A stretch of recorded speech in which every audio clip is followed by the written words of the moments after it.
hai un tempo que ven pasando isto e que en medios de comunicación e demais se está animando a que a xente tamén teña en conta que o ouro tamén se pode traducir en diñeiro, moita xente está agardando o momento porque parece que non deixa de medrar, pero entendo, Marcos, que en algún momento isto ou se estancará ou empezará a descender. Cando facemos ese troco entre o ouro e o diñeiro, non? Estamos aí agardando un momento? Sí. A ver, é verdade que non é unha ciencia exacta, non o podemos saber, pero que sí sabemos, por exemplo, que hai correccións. Cando leva un tempo subindo como está pasando... Ou hai pouco, unha corrección técnica. Sí, esta semana mismo estaba vendo, non? Eu, cando iba por 90 ou 100, dixen, xa está, isto xa non pode subir máis. Chegou a 120, agora está, pois parece que é unha pequena corrección que está en 114 a día de hoxe, pois incluso pode seguir. Por eso, dixen antes, é bo momento para vender? Sí, porque a xente que quere sacar uns cartiños, claro que é bo momento, porque ahora mismo está altísimo. Para comprar? Pois para comprar tamén sempre é bo momento, porque sempre vai a seguir subindo, cos anos vai a subir. Entón, parece unha paradoja, pero é así como funciona.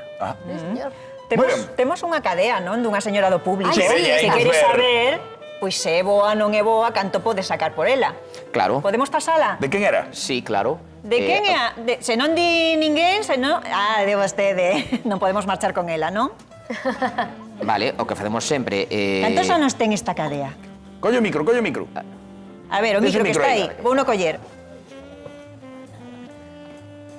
Non sei, certo, pero debe ter 20 algo anos.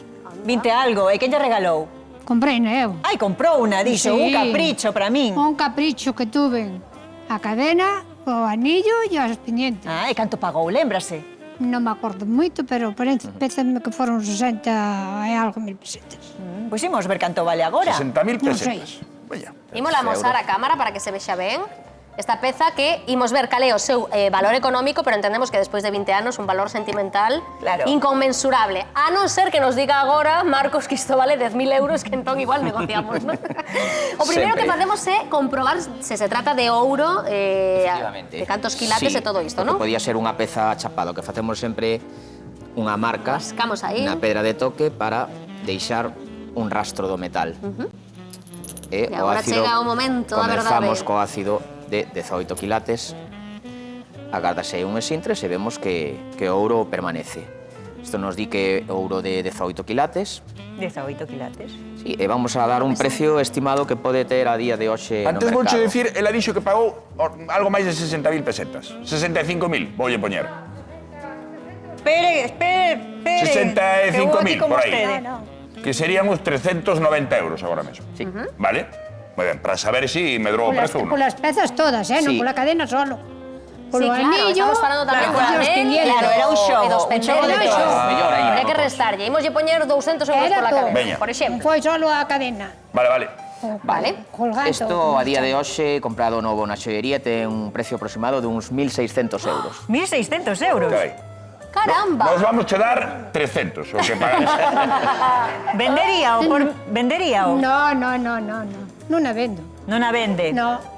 Inda que fora algo que mercou vostede? Ainda foi algo que merquei eu, pero merquei na bona ocasión, que me apeteceu, e que aquí sen comprar e comprena. E puiden a comprar. Pois moi ben, claro. Daquela. Pero te enfades. E foi para unha ocasión. E lembrase de que ocasión era? Dunha boda. Dunha boda. E foi unha boda bonita, importante. Foi moi bonita, importante, sí. E lembranlle entón momentos agradables, non? Sí.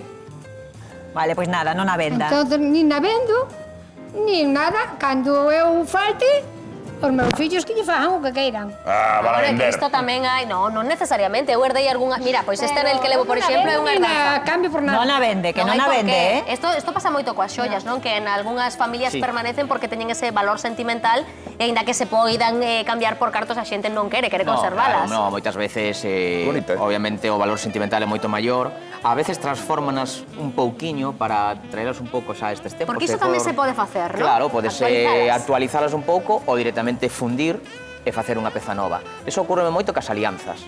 Moitísima xente leva as alianzas co ouro das alianzas dos seus pais ou dos seus avós. Unha vez que faltan, gardan ese ouro queren especificamente que se lle faga, eu fúndolles exactamente co seu ouro, e fanse as Porque do alianzas. anterior matrimonio eso non se fai. Sí, De eso é de peor preguntar. gusto, Juan, de peor Canta gusto. xente vai vender as xoias de persoas cos que xa non están. Sí, Ou sí. de relacións que non saíron ben. Sí, eso pasa a miúdo e moitas veces hasta se nota un pouco, non? Pola maneira na que entran e como te deixan a Que che xoia diga, a ver, aí. canto me das por Tirando, esta eh. trapallada, Sí, non? pouco máis veñen cas alianzas e co DNI xa, non? Para que lle fagas a compras un pouco sin saber o que lle vas a dar. Qué curioso, non? Como a mesma peza pode ter distinto Sí, sí. valor Claro. para cada quen, claro. Sí. Marcos Pérez, moitísimas grazas, sempre aprendemos moito contigo. Gracias Un a vos. aplauso para Marcos, con unha maravilla estar con él. Que mau a despedirme deste anel. Sí, sí.